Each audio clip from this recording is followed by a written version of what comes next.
بسم الله الرحمن الرحیم.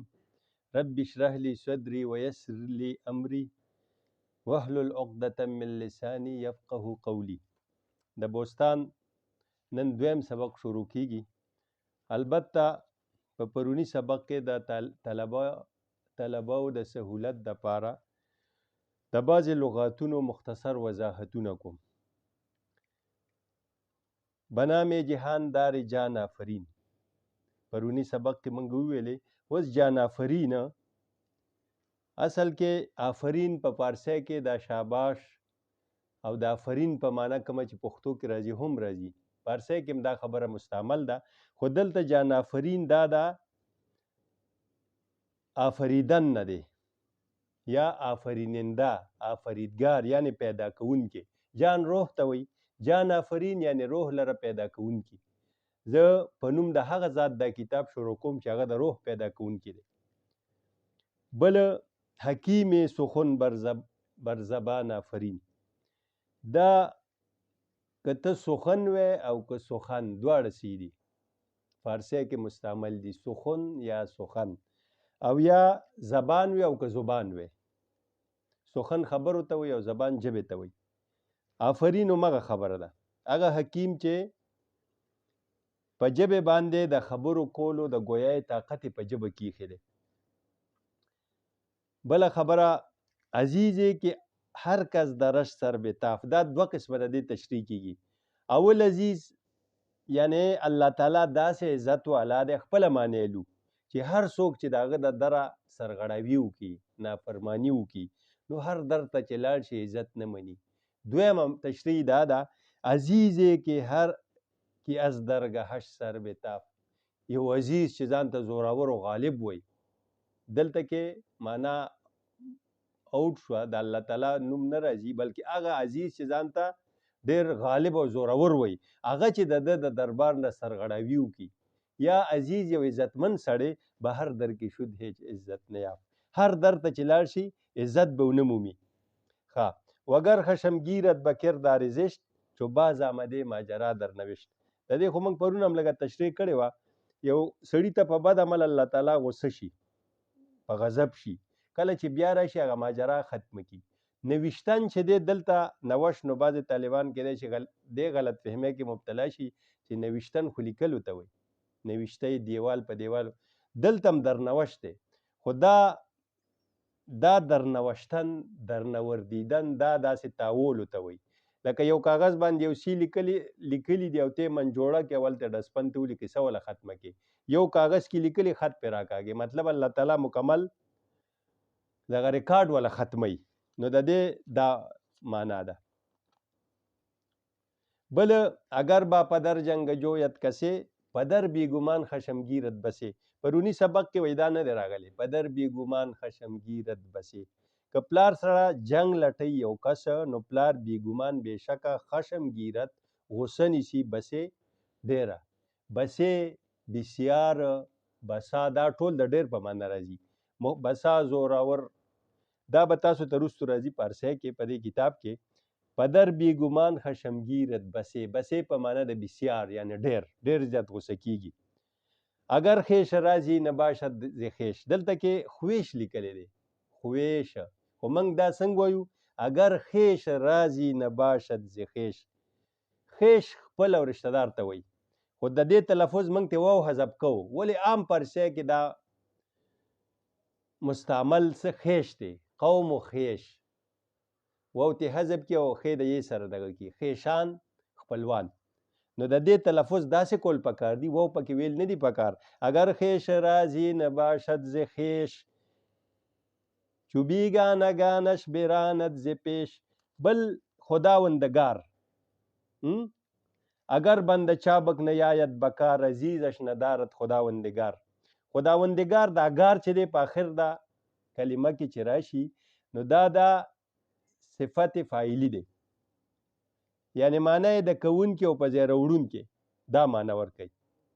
لکه ګوره آفریدګار پیدا کوونکي، پروردگار پرورش ورکوونکي، خداوندګار هم داسې راغی، کردګار، آموزګار، آموزګار ښودونکي بل ته.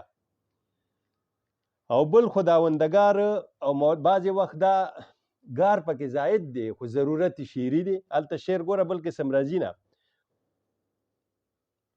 وگر بنده چابک نیاید بکار عزیزش ندارد خداوندګار. نو چې ګار ورته ووایي نو هغه مخکینی شعر سره دغه شو، معنی یې دغه راله.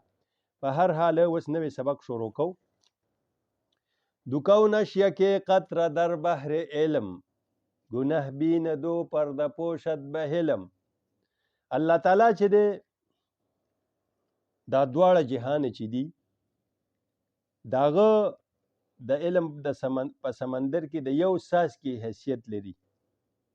یعنی مطلب دا دی دواړه جهانونه چې دي دته داسې ښکارېږي لکه یو څاڅکی د سمندر و.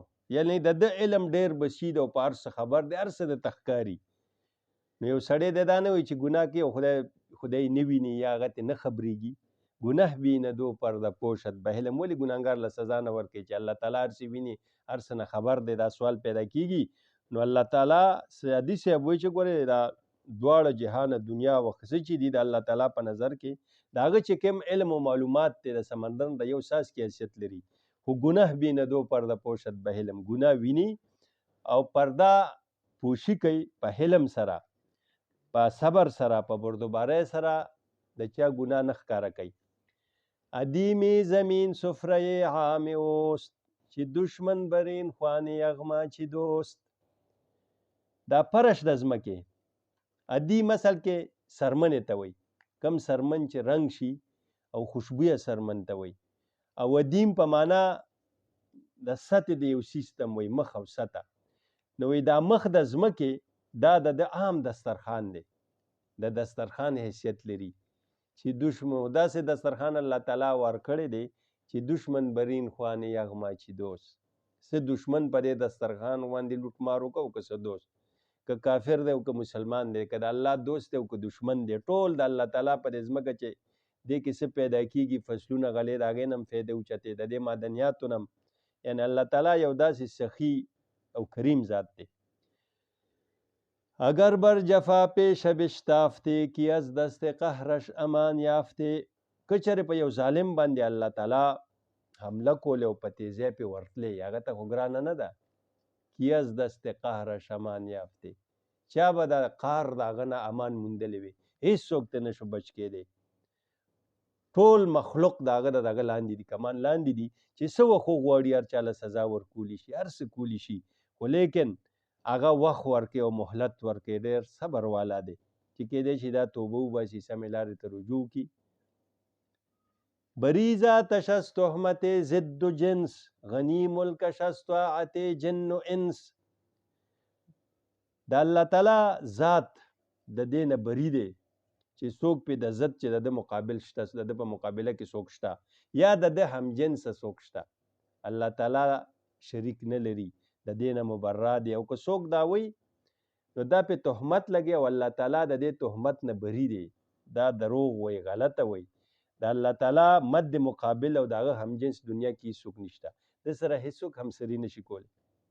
غنی ملکش از طاعت جن و انس. غنی دی ملک او حکومت د تابعدارۍ د پیریانو د انسانانو نه. که پیریانو انسانان د الله تعالی اطاعت ونه کړي نو دته څه نقصان نه رسي، دی بې پروا دی، غنی دی. مثلا د دنیا پادشاهان که خلک اطاعت ونه کړي، فوج وغیره، نو هغه له نقصان رسي. الله تعالی حکومت داسې نه دی، د ټولو نه مستغني دی.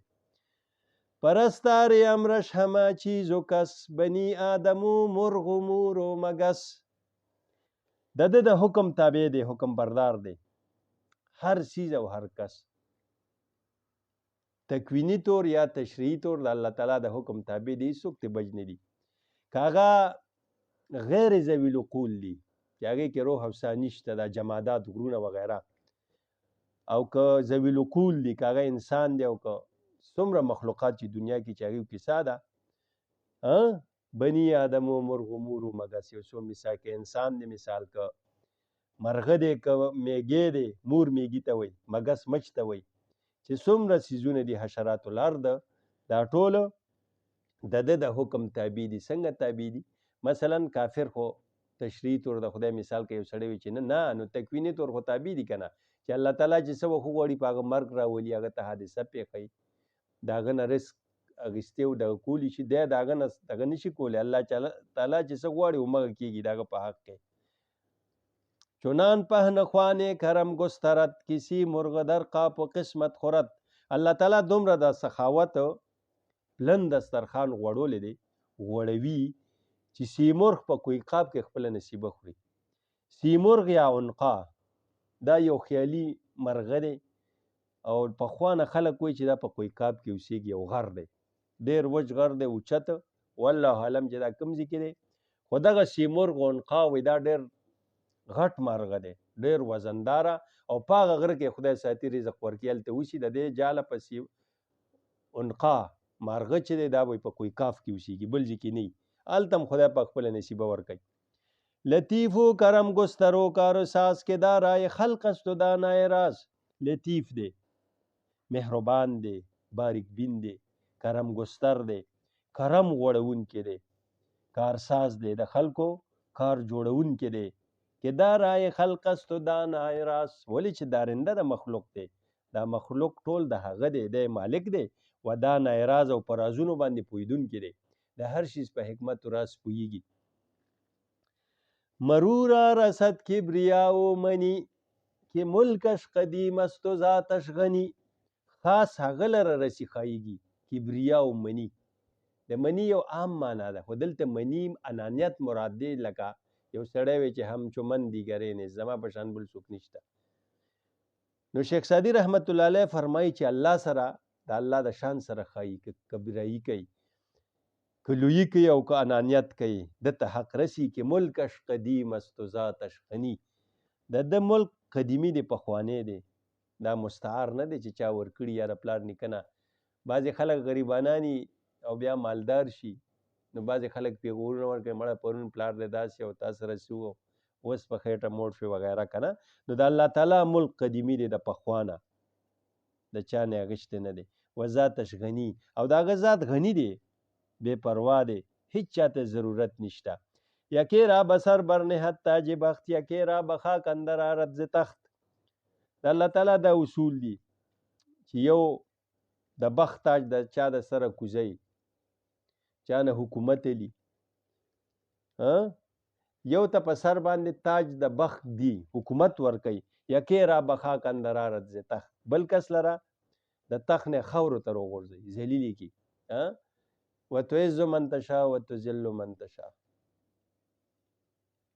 توتی الملک من تشاء وتنزع الملک ممن چاته چې وغواړي الله حکومت ورکوي چاته چې وغواړي حکومت تیلی کوي چاته وغواړي عزت ورکوي چاته ذلت ورکوي دا هر څه د هغه په اختیار کې دي کلاه سعادت یکې بر سرش گلیم شقاوت یکې در برش د سعادت ټوپی یو ته ور په سر کوي د نیکبختۍ چاله نیکبختي ورکي یو ته د بدبختۍ او شقاوت کن ور واغوندي ګلیم دې ته هم وایي چې دا په ځمکه غوړي او د پنبې او د پشم نه جوړیږي عام د قالین په شکل کې دې ته هم ګلیم وایي خو دلته مراد پخوا به د خلکو جامې جوړولې کندونه اغوستل به نو دی وایي چې دا شقاوت ګلیم یو ته په غیږ کې ور دغه کړی دی ور اغوستی دی گلستان کند آتش بر خلیل گروه به آتش برد زابینیل په ابراهیم خلیل الله باندې اور گلزار کوي کله چې نمرود اور ته وغورځولو او الله تعالی امر وکړو یا نار کونی برد و سلام علی ابراهیم ای اوره یخ شه صاحب د سلامتی شه په ابراهیم هغه واقع ته اشاره کوي دا د الله تعالی په حکم هغه دا کارونه کول چې اور په ابراهیم خلیل الله گلزار کوي گروه به آتش برد زابینیل یو ډلې لره اور ته ورولي د ابینیل نه فرعونیان په دریای نیل کې غرق شو او خدای په قرآن کې وایي چې په اغرقو غرق شو بیا اور ته داخل شو ډایرکټ د سمندر نه دوزخ ته ورلاړه کړه نو دا ټول د الله تعالی په حکم او قدرت کېږي گران است منشور احسان اوست ورین است توقع فرمان اوست که چرې هغه دی چې په ابراهیم خلیل الله باندې اور گلزار کوي دا څه دي منشور احسان اوست منشور دا شاهي فرمان ته وایي چې دغه شي یو اعلامیه جاری شي چې دا کار دی داسې وشي او مغسې کېږي. نو وایي دا الله تعالی د احسان منشور دی، دا د فرمان دی، دا د په فرمان شوي فرشتو ته اډر شوی دی، ابراهیم علیه السلام باندې ورګلزار شوی دی. وری نست توقع فرمان اوس. او که چېرې دا کار کېږي چې فرعونیان په سمندر کې ډوبېږي او سزانامه جاری کېږي، نو دا توقع د فرمان. توقع څه ته وایي؟ چې یو مهر لګیا دستخط کې په دې دغه اکثر لیکي توقعات دستخطونه، نو هغه محتمم مهر لګیا ولته دغه وکړي. مطلب دغه هم چې دا فرعونیان په درې نیل کې غرقېږي، نو دا هم د الله تعالی په دغه باندې کېږي، په حکم باندې. دا لکه په خپل سر نه کېږي. نو خلاصه خبره دا شوه چې سعدي صاحب د الله تعالی صفات او حمد بیانوي او د دې اهل عشق او صوفیه کرامو مطمح نظر د دیو نظر صرف په الله تعالی، داغه په ذاتی، داغه په صفاتو، داغه په عشق او محبت کې دیو ټول عمر لګیا وي او د هغې په نتیجه کې چې دیو د الله تعالی سره عشق او محبت ساتي، الله تعالی د خلکو په ړونو کې د دیو محبت واچوي. لکه عبدالرحمن بابا وایي زه رحمان چې ستا د حسن ثنا خوان یم، ستا د روی درست عالم زما ثنا کا. لکه زه د پیغمبر علیه السلام ثناګانې کوم، صفت یم د الله تعالی، د هغې په نتیجه کې ټول عالم زما صفتونه کوي، زما شعرونه او ما سره مینه محبت کوي. نو عزتمندو واحد د دغه یو ذات سره مینه محبت او عشق دا کامیاب دی. په دې کې د دنیا او د آخرت کامیابی ده. په مجازي عشقونو کې به ته د دنیا او د آخرت شرمېدلې، چې هر څه سره عشق و محبت کې آخر به ستومان او پښیمانه. واحد د الله تعالی او د رسول عشق دی چې علامه اقبال رحمت الله علیه فرمایي سراپا حسن بن جاتا ہے جس کے حسن کا عاشق، بھلا اے دل حسینہ ایسا بھی ہے کوئی حسینوں میں. هغه وایي داسې انوک او دلکش حسین په دې دنیا کې شته چې د هغې د عشق په نتیجه کې سړی په خپله ښکلي شي. په یو سړي باندې عاشق شې نو ته ښکلی کېږې نه، ښه بدنامېږې او شرمېږې به په ښځه باندې یا په بل مال دولت کې. د عشق کې نیکنامي نشته، آخر انجام خو پښیماني ده. خو لیکن علامه اقبال صاحب وایي چې په دې کائناتو کې داسې حسین هم شته، آیا سوال کوي چې د هغه په عشق په نتیجه کې ته په خپله دومره ښکلی شي چې خلک په تا عاشقان شي؟ او شته که نه؟ دا څوک دی؟ دا د الله تعالی ذات دی. دا څومره صوفیه کرام یا دا ښه خلک اهل عشق چې د خلکو په زړونو کې ژوندي دي، دا په څه وجې دي؟ دا د الله تعالی په عشق په نتیجه کې ښکلي شوي دي. ولې حافظ شیرازي وایي هرگز نمیردان که دلش زنده شد به عشق، سبتس بر جرید عالم دوام ما. هیڅکله به مړ نشي چې د چا زړه د الله په عشق ژوندی شو. سبتس بر جرید عالم دوام ما، په اخبار عالم کې زمونږ دوام ثبت په دې مهر لګېدلی دی. دا یو حقیقت دی چې اهل عشق به زنده جاوید وي، دا نه ختمیږي، د دې نوم به باقي وي. یا د یو بل عارف قول دی. اصل مقصد دلته ما د دوستان درس دی وخت کې په دغه ځای دغه که خو د دې متعلق چونکې موضوع سره د دې ربط شته. یو بل عارف قول دی وی بعد از وفات تربت ما در زمین مجوی، در سینه های مردم عارف مزار ماست. زما د مرګ نه وروستو زما قبر لټوه مه چې کوم ځای کې ښخ دی، چې ما لټوې د عارفانو خلکو په سینو کې زما مزار دی، هلته مې لټوه، زه به ژوندی یم. چې څومره اهل دل دي، اهل عشق دې سره څوک نسبت او تعلق ساتي، زه به د هغوی زړونو کې ژوندی پروت یم. نو دا خبره دا یو حقیقت دی. خو افسوس دا کو چې یو حزین یو شاعر دی، هغه وایي چې شیشه ها شد از می روشن تهی، نوری چشم می پرستان رفت حیف، ناله عاشق نمی آید به گوش، از چمن مرغ خوش الحان رفت حیف. د خالص شرابو د معرفت نه شیشې او هغه لوښي خالي شو. افسوس دا دی چې قحط العشق دی، نوری چشم می پرستان رفت حیف. کم می پرست خلک چې اهل عشق چې د معرفت شراب اسکل د هغوی د سترګو هغه نور لاړو، نه ښکاري ماته. ناله یې عاشق نه می آید به گوش. د عاشق هغه آوازونه او جړاګانې مې په غوږو نه راځي. هس چمن مرغې خوشلحان رب ته هیب. د چمن نه خوشلحانه مارغه لاړو. زه ډېر افسوس کوم چې د اهل عشق سندرې بیا ویلې هغه لاړه. عزتمندو، عشق داسې یو څیز دی د الله سره صحیح مینه محبت. خلاصه د خبرې دا ده چې دا حدیث کې د حدیث شریف مفهوم دی چې تر هغو به یو سړی کامل مؤمن نشي چې زه ورته د پلار او اولاد او ټولو خلکو نه محبوب نیم، یعنی زما مینه د نورو مینو باندې غالب شي، نو د دې ایمان کامل نه دی. به هر حال صوفیای کم چې اهل عشق شعرا دي ټولو د دې دغه عشق خبره کړې چې دا اصل چیز دی. دا چې چا په نصیب شو دا سړی کامیاب شو. محبت چې د عشق په نتیجه کې دی د الله تعالی د دې تقلیدي ایمان نه وي، تحقیقي وي. یو سړی چا سره مینې عشق مجازي کې مبتلا وي، نو اکثر د هغې زړه د هغه چې هغه خوشحالۍ چې په څه خوشحالېږي، شپه ورځ د هغې په چکر کې. نو چې ته دغسې څه کړه د الله تعالی او د رسول په فکر کې. عشق حافظ شیرازی وایي عشق می ورزم و امید کین فن شریف چون هنرهای دیگر موجب حرمان نشود. زه عشق انتخاب کوم، د عشق دا فن باندې مې شروع کړې ده او زه امید کوم چې د نورو هنرونو په شان به دا د محرومیت او د افسوس سبب ونه ګرځي. په دې کې تاوان نشته دی. عشق داسې شی دی. مولانا رومی صاحب فرمایي شاد باشه عشق خوش سودای ما ای طبیبی جمله علتهای ما ای دوای نخوت و ناموس ما ای تو افلاطون و جالینوس ما. شاد باش، وی خوشحاله اوسې زمونږ عشقه، ای زما عشقه خوش سودا د ښه خیالاتو سره. د عشق دا ښه خیال او ښه تصور دی، نور سوچونه او خیالونه بس دي. ای طبیبی جمله علتهای ما، ای زما د ټولو بیماریانو طبیب او ډاکټره. زما څومره روحاني بیماری چې وي د زړه د الله او د رسول د عشق په نتیجه کې کبر لاړ، حسد لاړ، محبت دنیا لاړ، هر څه لاړ، ریا کینه وغیره وغیره، چې کم صرف د الله د رضا دپاره.